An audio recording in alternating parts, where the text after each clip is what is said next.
my name is Tamika Michelle. I am so happy and such a pleasure to be here to introduce my girl Saniyyah and her new book, Transition of a Butterfly.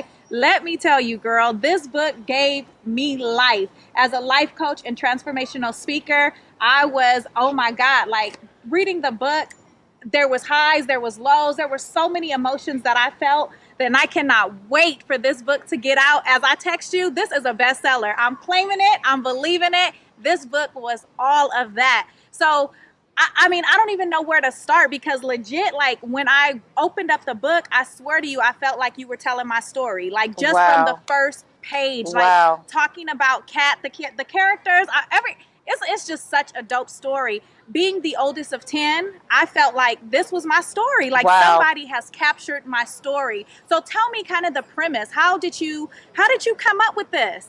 So, as you know, I wrote Identifying and Breaking the Cycle. Transition of a Butterfly actually was the first book. I had wrote it and then lost it. Could not find it nowhere in my documents.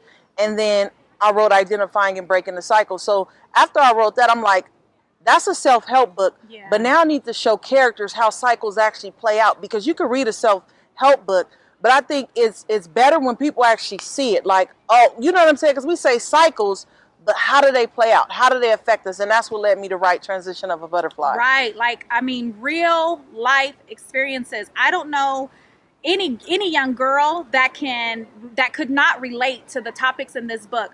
This book hit all the hot topics. I mean, everything from interracial dating to molestation to teen pregnancy to suicide. I mean, there were so many different topics that we can dive into. So I just want to know, and you know, I like to be edgy. I want us to like be real with it, because so often we're surface. So often we don't talk about what's really going on. So one of my thoughts as I was reading this, I'm like, are any of these stories like relevant to your life or to other people to, and I know as a therapist, you have so much integrity and so much, there's your ethics, your ethics are high, but I'm sure there's things that you've heard that you were able to infuse in this book. Can you share a little bit about that? As a writer, you're a writer. You know, everything that you write is something you've seen, something you've heard, something you've experienced. You may take it and twist it, but it's always something that you're knowledgeable of, whether it's a character from your family, whether it's your own personal experience, whether you may heard someone talk about it. So I collected everything, like from my personal life, from family members, from things I've heard with doing therapy. And I kind of said, I need to bring awareness to these things because, like you said, they're not talked about. It's subtle and it gets swept under the rug. But these are things that we need to address, that they're cycles. And if you don't break them, they go on and on for generation to generation. Absolutely. One of the cycles was the teen pregnancy. So the main character, Kat, her mother, she was a piece of work, A piece of work. A piece of work. And I know that there's many young girls, many young people that can identify with that type of mother. Right. And so one of the cycles was then her sister Sabrina went on to repeat that cycle. How does those type of cycles break? How does that happen? I think it's being aware, because you can identify any cycle, but to break it is the hard part. You get what I'm saying? And sometimes when we're in the cycle, sometimes we don't see, we normalize it. So it's not, I didn't break my cycles until I got into psychology and I started to see, wait a minute, this is off. But even as a kid, certain things were not normal to me. Right. Even though it was my family norm, I didn't feel like I was a part of it because it felt off. And I think once you identify there's the cycle, that's when it takes personal work and growth. You have to then break it. So there's just some truth in bringing awareness, bringing it to light. And so often we like to sweep things under the rug. One of the things that on Kat's father's side of the family, which she didn't meet until she was 16, 17 years old, was the chronic molestation and rape of the young girls. As I was reading that, there was some, internal stuff that I was dealing with. Biases and kind of just wondering, in your opinion, how often does that happen? And is it really certain cultures that we see that more? And I know in your professional life, you may have seen that and just live in life, that we may see that more prominent in certain cultures. Or do you just think that that's something that's across the board that we sweep underneath the rug and it goes on too long? It's something that's definitely across the board, but the reason why I made it a Hispanic family, because it's a taboo that's not spoken about, and a lot of people don't know. Even knowing people personally and in therapy, usually when you meet someone, not usually, because it's not like it's everybody, but it does happen more than you would think, where in Hispanic culture that men sleep with their daughters or their nieces and sometimes their nephews. And it's something that I wanted to address because people are not discussing it. And when I talk to people about it, they're like, oh my God, you know, my mom knew, my mom didn't know. This is something that's been going on in our family for years and no one talks about it. So I want to bring awareness to things that people are not talking about. We need to address these things so we can break these cycles and live a fulfilled life, because in reality, that's what it's all about. Absolutely. Absolutely. Today I was at another meeting and I was telling them the only way to address taboos is to talk about it. You know, it used to be said that if you talked about sex, kids would want to do it. You know, we're learning that if you talk about suicide, it does not make kids more likely to commit suicide. Actually, it brings awareness to it.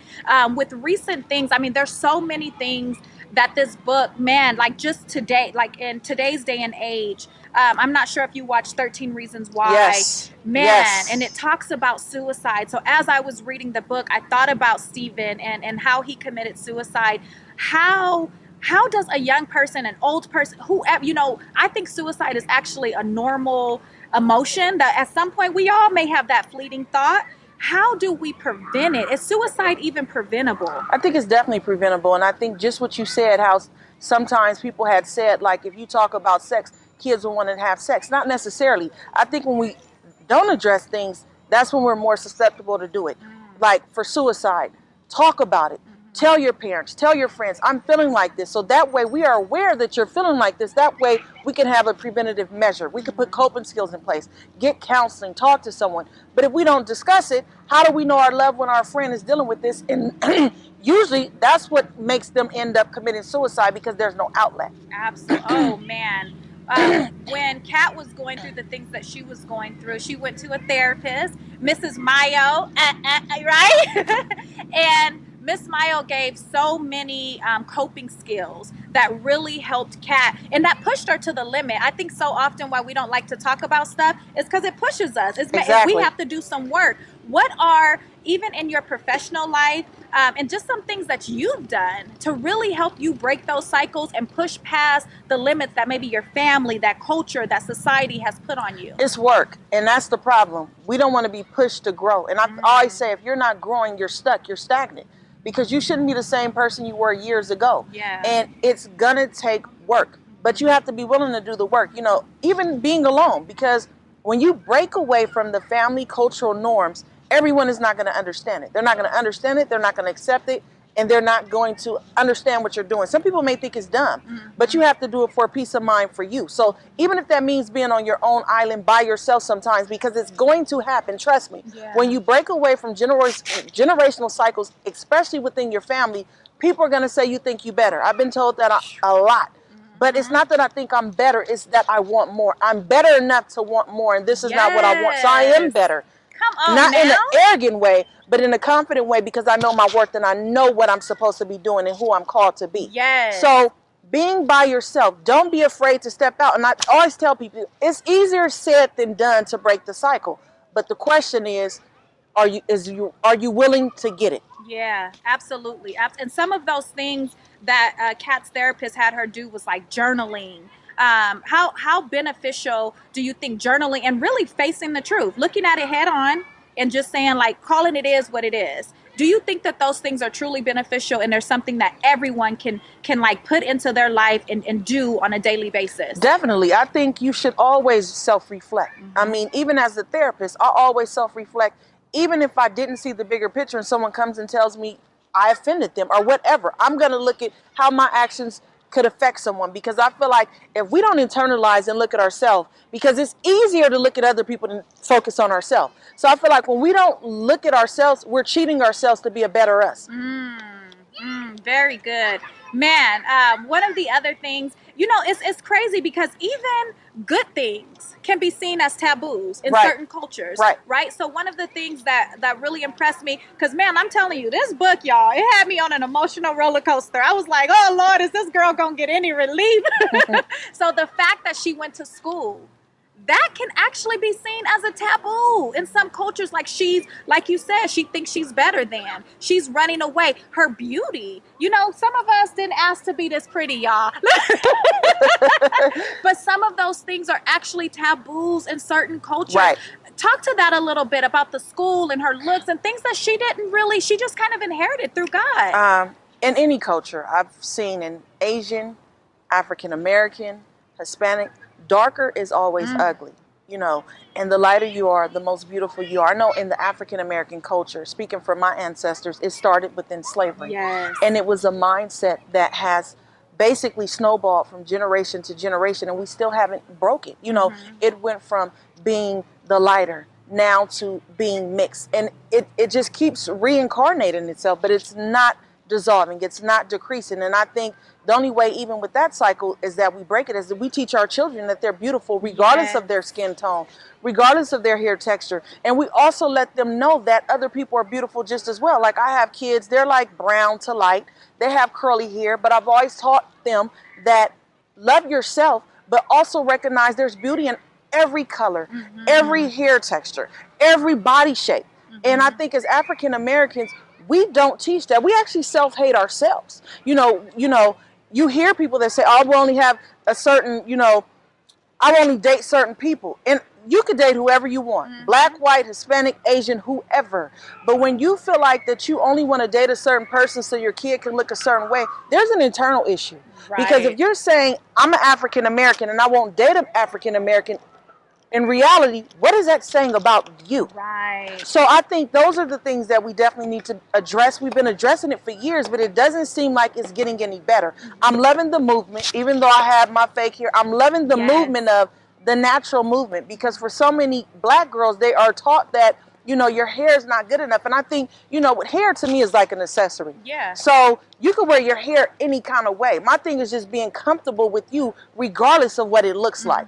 Absolutely. Colorism is real, and it's one of those things, again, that we don't talk about a lot in the African American community. And not to give away all the secrets of the book, because I want y'all to go out and get this book, but that was one of the biggest things with the sisters. You know, I grew up in a home, I have 10 brothers and sisters, I have 5 sisters, and I was always considered the lighter one, the prettier one, and that broke my heart because I wanted to just be like everybody else, you know. And it's within the African American community, it's still something that we are dealing with. The brown paper bag test, the good hair versus bad hair, you know. And what is good hair and bad hair? What is good? My daddy used to always tell me, if you got any hair on your head, it's good. Right. So I think once we start talking about these things and acknowledging the deep, I mean, this is generational, 500 plus years worth of stuff that was put on us. Right. We inherited this. This wasn't, you know, our own thought process. This was inherited to us. Interracial dating. The book even talks about interracial dating. And let me back up really quickly, because you said something that kind of stepped on my toes. I have 4 beautiful children, and before I met their father, I was deeply in love with somebody that was dark skinned. But I broke up with him because he was dark skinned, and I did not want to have babies with him. And this book brought that light to me. I knew it subconsciously, but, you know, I guess kind of just admitting the truth, and it frees me of it, because I didn't want my babies to be dark, because I knew that struggle. So thank you again for bringing those things. I'm telling you, as the readers read this book, it's going to bring up things that they probably did not even, you know, that we hold down. Right. So, and I want to bring, and I'm glad that you were honest with yourself, because like I said, the only way we're going to grow is if we self-reflect. But, you know, a lot of times the lighter skin of African Americans, they get like the book thrown at them. And so I want to address that part too, because they're the victim as well. And a lot of times they feel like they're not black enough. I had a girlfriend, she was really light complected, almost light to the point where she could have been mistaken for Hispanic. And growing up, people would taunt her and say, you know, you're not black. So it's on both sides, dark and light. And so we can't just say, you know, it's colorism against dark skins, because it as well as our light-skinned counterparts. And that's one thing, we have to be open-minded and sensitive to one another. But jumping into interracial dating. Okay. Because you would think in 2017 that this is something that we're over, but not really. Right.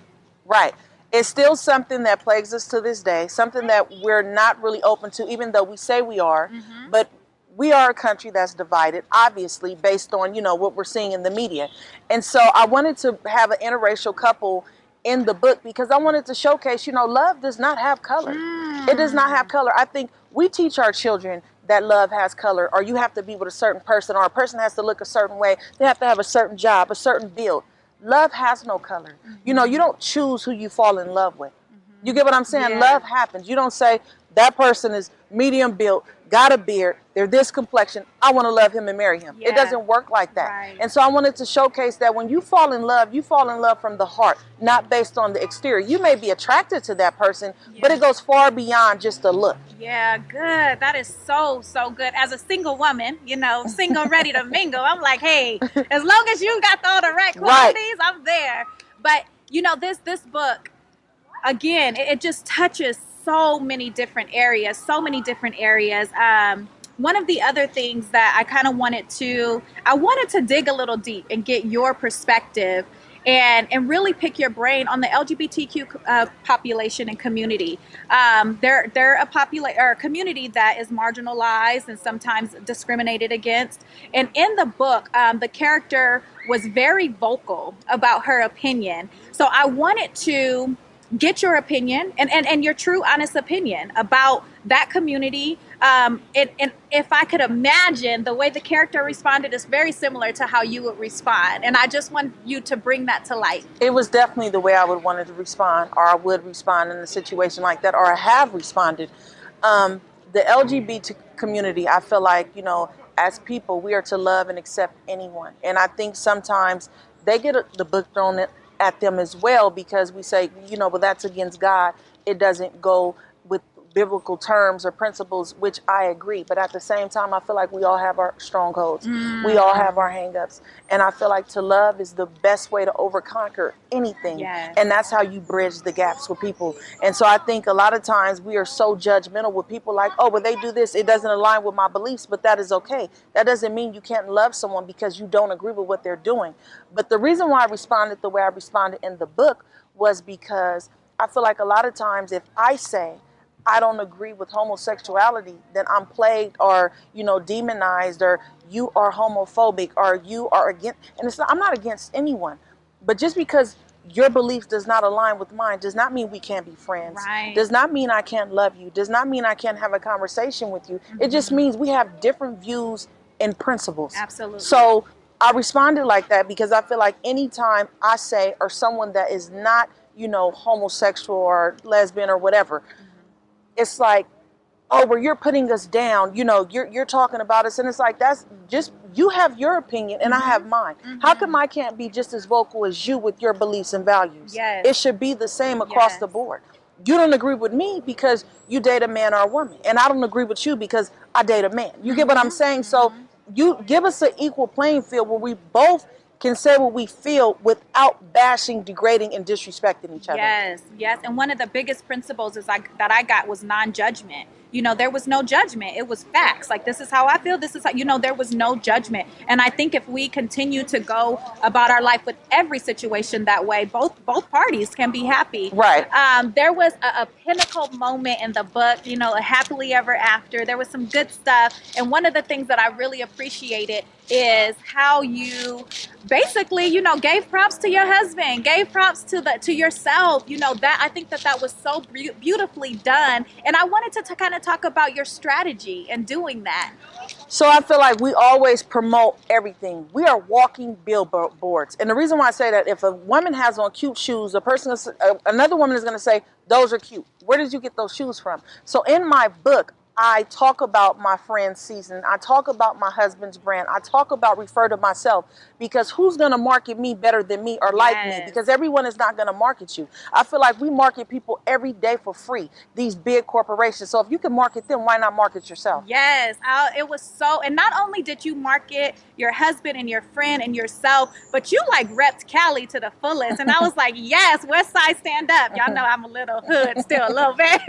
But I love that. You reference San Bernardino. You reference like real life stuff that people on the East or the West Coast can can think about and can appreciate, and people all, because I believe that this book is going to be global, it's going to be all over the world, so people in other parts of the country are going to be able to, as you put it, as we were talking earlier, research Kendrick Lamar, research these other people that maybe are California natives or California things. So I want to thank you, as a California girl, you did that very beautifully, very beautifully. Thank you. So like I said, this book was so good. I just want to know what's next. What's next for you? You have been a woman that I'm very blessed that we have connected. We've shared the stage. We've done amazing things together. And I see this book going global. I see it being in the hands of high school students. It's something that people can relate to. This needs to be in churches. This needs to be all over the world, because it is bringing to light these taboo issues that the cycle needs to be broken. So what's next for you? What's next for me? I just wrote a screenplay, Misled, and that is 3 different girls, and it shows how they're misled in different ways. Wow. Through social media, a lot of times we focus on likes or, comments, and that's how we value who we are. And I wanted to showcase, you could be prostituted in so many different ways. You don't have to just go out and sell your body. Yeah. When you're posting for likes and comments, you're a prostitute just the same way. You're just doing it for likes and comments and not money. And so my screenplay talks about 3 young girls and how they're misled in different ways, but showcasing that, we just look and say, okay, she's a prostitute, wipe her, or, get rid of her or shun her, but you're doing the same thing. You're just doing it in a different way. Wow. And so I'm doing a screenplay. I'm working on my 3rd book, doing a talk show. So there's just going to be so much more from the Saniyyah Mayo brand, Grindface. We're working on so many different projects, and I just can't wait to see where it goes. Because to be honest with you, I could be just laying in bed or at work or wherever, and I just get an idea, and then I just start going with it, and it just works out in my favor every time. Wow. Well, you have an absolute brilliant mind. I am so glad that you got this piece of work out. Like I said, there were so many pieces of the book that I related to, that I was able to say, man, she's talking to me, she's talking about me.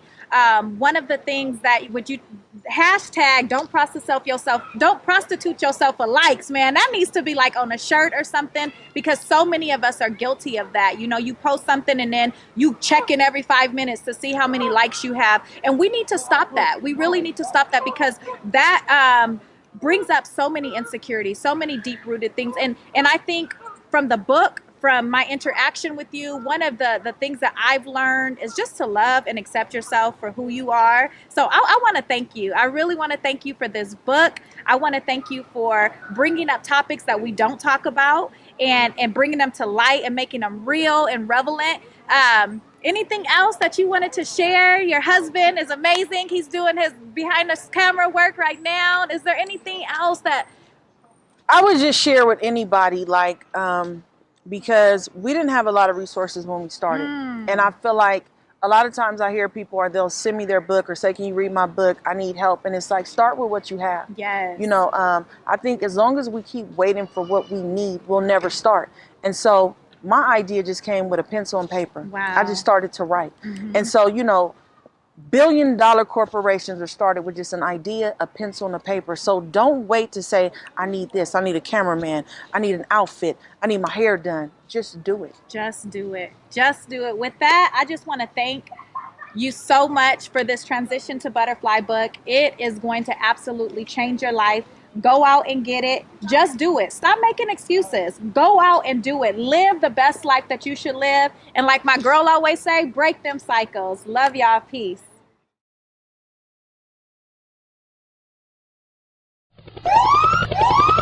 Come on, face.